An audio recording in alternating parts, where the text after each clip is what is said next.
E aí pessoal, tudo bem? Beleza? Estamos aqui para mais uma videoaula de exercícios, certo?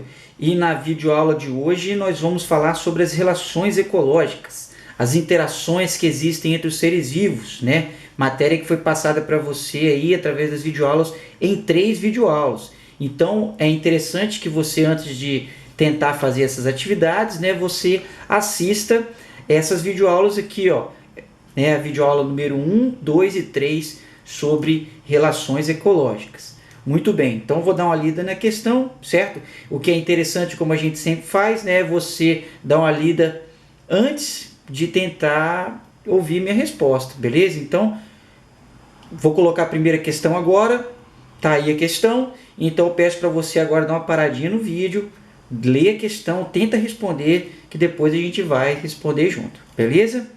Então vamos lá, vamos fazer essa questão então, espero que você já tenha tentado resolver sozinho. Então eu vou ler para vocês aqui, certo?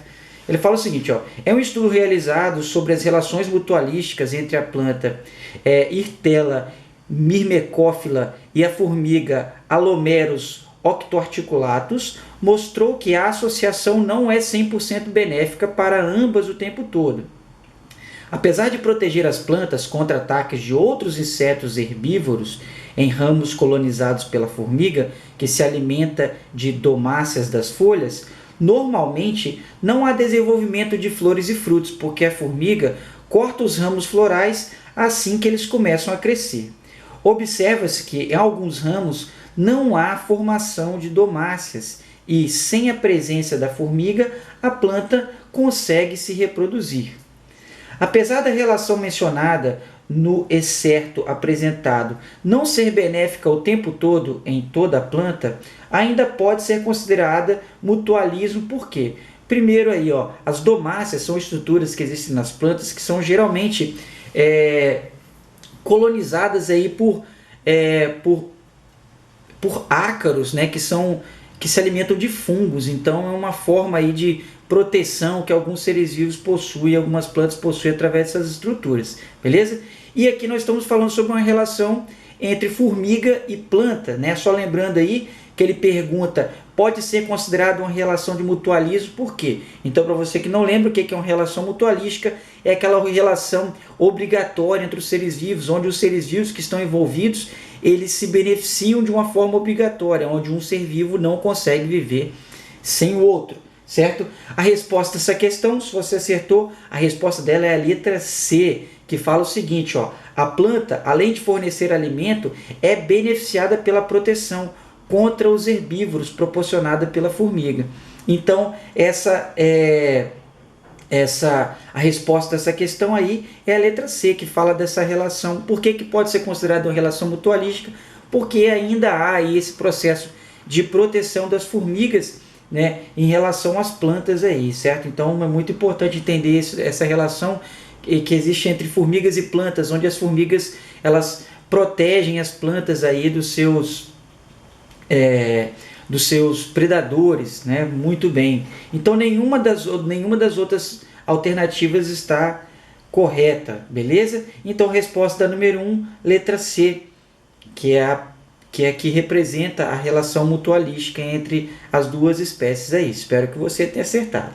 Vamos fazer a segunda, beleza? Então tá aí, ó, 1, 2, 3 e segunda questão. Dá um pause agora no vídeo, tenta responder sozinho para que depois a gente possa ler junto, beleza? Então, vai lá, esse tempinho para você. 1, 2, 3 e pronto. Você tentou resolver sozinho? Espero que sim. Então vamos lá, vamos ler a questão para a gente responder junto agora. Segunda questão sobre relações ecológicas. As interações ecológicas estabelecidas entre duas espécies podem ser benéficas, prejudiciais ou neutras.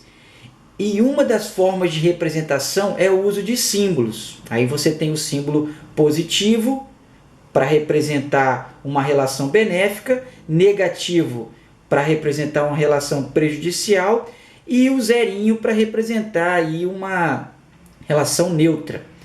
Observe as seguintes interações. Então ele vai dar 3 exemplos, né, de relações ecológicas e pede para você colocar quais símbolos, de acordo com o enunciado, quais símbolos representariam melhor essas relações ecológicas. Então vamos ver a relação número 1. Fala o seguinte, ó, a fixação de nitrogênio por bactérias presentes nos lodos das raízes de plantas leguminosas, beleza? A fixação do nitrogênio é realizada por bactérias do gênero Rhizobium e trata-se de uma relação mutualística. Lembra que relação mutualística é aquela relação onde há benefício para ambas as espécies envolvidas, onde as bactérias aí elas fazem a fixação do nitrogênio, enquanto essas mesmas bactérias recebem carboidrato das plantas. Então as duas se dão muito bem nessa relação, é uma relação benéfica para as duas espécies envolvidas, certo? Então a resposta aí, qual símbolo que eu poderia utilizar na número 1 é os dois positivos, né? O símbolo positivo para as duas espécies. Então você já pode eliminar a letra A e já pode eliminar a letra D. Você vai ficar entre a letra B e C ali, já ajuda bastante, certo? Então vamos lá na número 2 agora. Uma cadeia alimentar na qual os gafanhotos se alimentam das plantas. O gafanhoto se alimenta da planta. O gafanhoto se dá bem nessa relação? Sim. Mas e a planta que está sendo devorada? Ela vai se dar bem? Não. Então é uma relação que é positiva para o gafanhoto e negativa para a planta, certo? Então você coloca aí o símbolo mais e menos, porque a planta está sendo prejudicada pelo gafanhoto, pela herbivoria. Muito bem.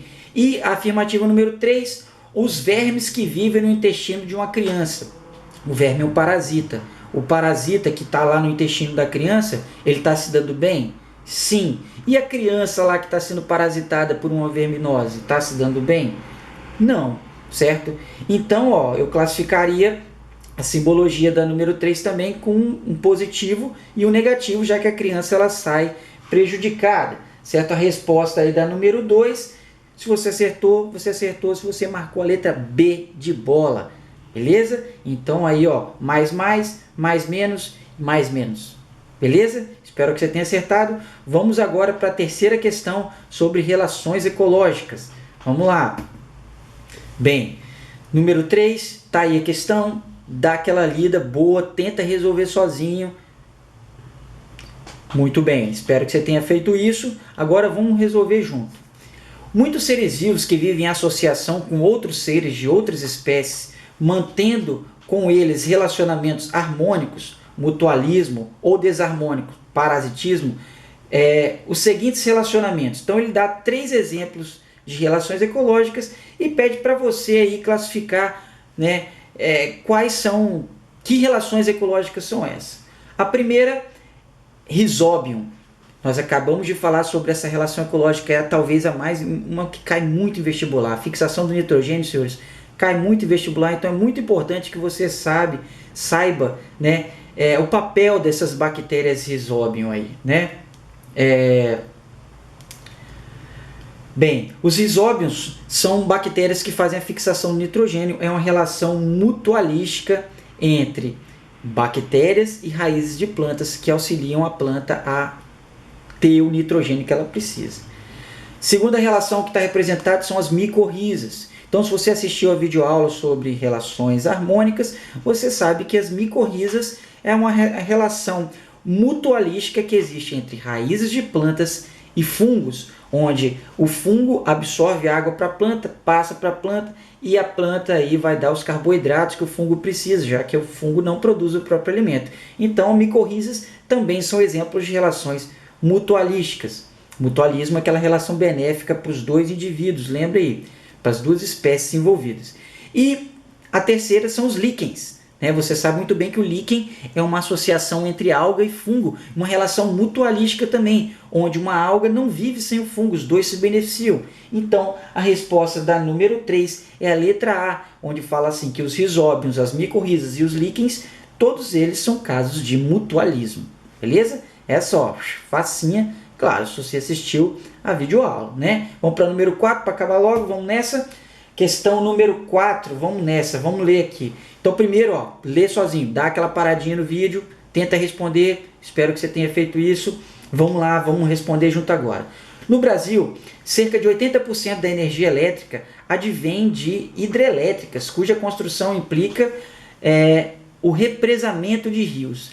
A formação de um reservatório para esse fim, por sua vez, pode modificar a ictiofauna local. Um exemplo é o represamento do Rio Paraná, onde se observou o desaparecimento de peixes cascudos quase que simultaneamente o aumento do número de espécies exóticas introduzidas, como o mapará e a corvina, as 3 espécies com nicho ecológico semelhantes. Nessa modificação da ictiofauna, o desaparecimento de cascudos é explicado pela. Então, vamos resolver algumas coisas aqui. Primeiro, o que é ictiofauna? É a fauna de peixes, certo? Então a gente chama de ictiofauna, né, as espécies de peixes que vivem em um determinado rio. Então ele está falando que aconteceu um represamento, certo? E que o número de cascudos, que são os peixes ali nativos ali do rio, diminuiu, beleza? Aí ele pergunta assim, ó, o desaparecimento dos cascudos pode ser explicado pelo quê? Nós temos aí as opções, né? Você acertou se você marcou a letra C aí na número 4, né? Por que aconteceu a diminuição, o desaparecimento dos cascudos? Por causa do aumento da competição interespecífica. Nessa questão é importante você entender o que é interespecíficas, é entre espécies diferentes, certo? Então, com o aumento da competição de cascudos com as espécies que foram introduzidas, os cascudos se deram mal, porque tanto os cascudos quanto a corvina e o mapará têm o mesmo nicho ecológico. E para você que não lembra, meu amigo, nicho ecológico é quando 2 espécies se alimentam da mesma coisa, vivem no mesmo local, então eles têm a tendência de competir, certo? Então a competição entre espécies diferentes foi o que causou o desaparecimento dos cascudos, beleza? Última questão agora, número 5, vamos lá, uma questão do Enem, recente essa questão, 2019, então dá aquela lida para o vídeo, tenta responder. Agora eu vou responder junto com você, hein? Vamos lá. As cutias, pequenos roedores das zonas tropicais, transportam pela boca as sementes que caem nas árvores, mas em vez de comê-las, enterram-nas em outro lugar. Esse procedimento lhes permite salvar a maioria de suas sementes enterradas para as épocas mais secas, quando não há frutos maduros disponíveis. Cientistas descobriram que as cutias roubam as sementes enterradas por outra, e esse comportamento de ladroagem faz com que uma mesma semente possa ser enterrada dezenas de vezes. Aí ele pergunta, essa espécie de ladroagem está associada à relação de... Resposta da questão, você acertou se você marcou a letra D, porque uma cutia vai ficar ali roubando ali a semente da outra, isso trata-se de um processo de competição. Bem, a letra A pode gerar alguma dúvida, sinfilia. Sinfilia é a mesma coisa que esclavagismo, é quando uma espécie escraviza a outra, o que não é o caso. Predatismo é quando uma espécie se alimenta da outra. Parasitismo não tem nada a ver com o que está acontecendo. Comensalismo é quando um ser vivo come os restos de comida deixado pelo outro. Não é o caso. A resposta número 5 é competição, beleza? Uma competição, no caso, intraespecífica, dentro da espécie, beleza? Então aí, ó, exercícios resolvidos sobre relações ecológicas. Acompanhe, curte o canal. Se você gostou, dá um gostei aí, beleza? Então tá, professor Roque, para resolver os seus problemas dentro da área de biologia. Muito obrigado, meu amigo. Tchau.